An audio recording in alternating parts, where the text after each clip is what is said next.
This is what we're gonna make today. Start with one little ball of clay.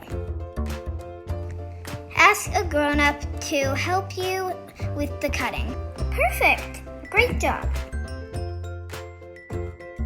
Now roll it into a ball. Now shape out some little arms. Now add legs. Ask a parent for a toothpick. Now grab the extra half. Carve out a little hole with the toothpick. Then carefully place your character inside of the toothpick hole. Now add 2 dots for the eyes and a curve for the smile.